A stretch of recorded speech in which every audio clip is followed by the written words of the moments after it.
அழகான இந்த துஆவை அதிகமாக நாம் ஓத கடமைப்பட்டிருக்கிறோம்.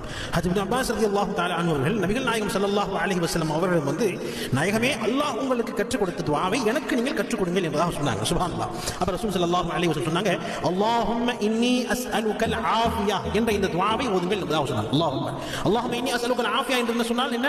அல்லாஹும்ம இன்னி அஸ்அலுகல் ஆஃபியா, யா அல்லாஹ், உன்னிடம் நான் ஆரோக்கியத்தை வேண்டுகிறேன், ஆரோக்கியத்தை நான் கேட்கிறேன் என்பதாக அர்த்தம். இந்த ஆரோக்கியம் ஆஃபியா என்பதாக அரபியில் வரக்கூடிய சொற்களுக்கு பல அர்த்தங்கள் இருக்கு. முதலாவது ஆரோக்கியம் என்று பொருள், இரண்டாவது எல்லாவித துன்பங்களை விட்டு பாதுகாப்பு என்பதாக பொருள், மூன்றாவது பயன் தரக்கூடிய பணம் செல்வம் போதுமான அளவுக்கு அல்லாஹ் கொடுக்கிறான் என்று சொன்னா அதுவும் ஆஃபியா என்ற பொருள், நான்காவது நிம்மதியான வாழ்க்கை, இதுவும் பொருளாக அர்த்தம், ஐந்தாவது குழந்தைகள் பாக்கியம், குழந்தைகள் பாதுகாப்பு, இதுவும் ஆஃபியால் அடங்கும், ஆறாவதாக அல்லாஹ்வின் மன்னிப்பில் அடங்கும், ஏழாவதாக இவ்வுலக மறுவுலக ஈடேற்றம் இந்த ஆஃபியா என்ற சொல்லுக்கு அடங்கும். எனவே இத்தனை விஷயங்கள் கொண்டதுதான் இந்த ஆஃபியா. அல்லாஹும்ம இன்னி அஸ்அலுகல் ஆஃபியா, யா அல்லாஹ், உன்னிடம் ஆஃபியாவை நான் வேண்டுகிறேன் என்பதாக ரசூல் ஸல்லல்லாஹு அலைஹி வஸல்லம்